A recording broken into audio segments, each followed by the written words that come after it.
India versus New Zealand का match एक आसान तो नहीं है, एक बहुत ही मुश्किल टॉपिक है जिस पर हम एक रिसर्च कर रहे हैं और जिसके हिसाब से हम बातें अपनी करते हुए नजर आ रहे हैं।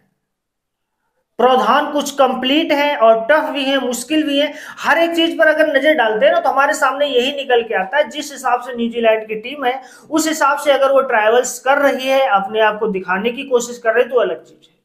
लेकिन यहाँ पर बारिश के टांडो ने अगर अपना एक अलग टांडो दिखाते हुए नजर आई तो ओवर को क्या यहाँ पर सुपर ओवर में बदलना पड़ेगा।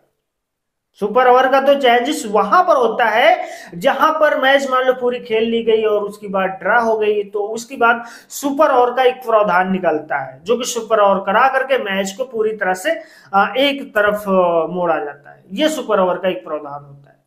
लेकिन अलग चीज है, सुपर ओवर एक अलग डिसीजन है और मैच को जीतना एक अलग डिसीजन है। सबसे बड़ा मुद्दा जो रखता है ना इंडिया वर्सेस न्यूजीलैंड की मैच में एक तरफा जीत एक तरफा हार अलग प्रावधान है। इस चीज पर डिजर्व करता है कि मैच किस सिंगल पर हम मोड़ सकते हैं और किस पर नहीं मोड़ सकते। यहां पर अगर बारिश का टांडो चालू रहा कंटिन्यू 9 तारीख को तो ओनली यहां पर एक ही प्रावधान निकलता है, या फिर रिजर्व डे पर फिक्स करो या फिर सुपर ओवर करो या फिर उस ओवर को जो है कम ओवर में डिवाइड करके मैच को फाइनल कर लिया जाए। ये 3 से 4 प्रावधान है टीम के पास। लेकिन इन प्रावधान में हकीकत की अगर बात किया जाए और एक नए शेड्यूल्स की बात किया जाए तो यहां पर एक प्रॉब्लम्स भी क्रिएट होते हुए नजर आते हैं। पहली तो बात, अगर 20 मान लो कि 50 ओवर के मैच को 20 ओवर पर हम शिफ्ट करते हैं तो सबसे बड़ी बात ये क्रिएट होती है कि पहली टीम को 20 ओवर खिलाया जाए, फिर जो है यानी कि T20 में कन्वर्ट कर दिया जाए। अगर शुरू से ही खिलाड़ियों को पता है कि नहीं हम अपनी मैच को 50 से T20 में कन्वर्ट कर रहे हैं तो फर्स्ट पारी जो खेलेगी तो वो उसी रेस से खेलती है, उसी स्पीड से खेलती है।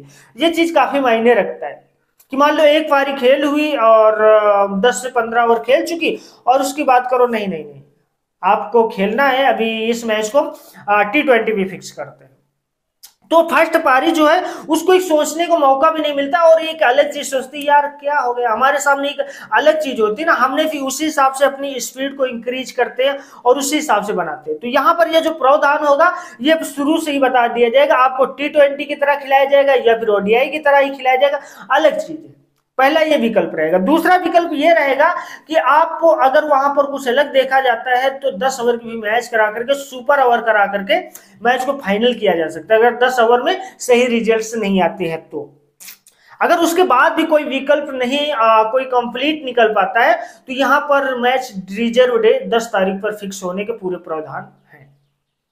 रिजर्व डे 10 तारीख को फिक्स होगी और 10 तारीख पर फिक्स होने पर इस चीज पर डिजर्व करेगा कि मैच को कितने ओवर पर कराया जाए। बारिश अगर सही है तो हम करा लेंगे 50 ओवर, नहीं 20 ओवर, नहीं तो 10 ओवर। लेकिन मैच को किसी भी हाल में ज्वाइंट विनर नहीं बनाना है।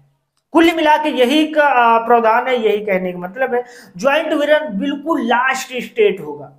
अगर 10 तारीख को भी कोई विकल्प नहीं निकल पाता, 10 तारीख को भी अलग सिचुएशंस रहते तो भी यहाँ पर रिजर्व डे लास्ट प्रावधान होगा।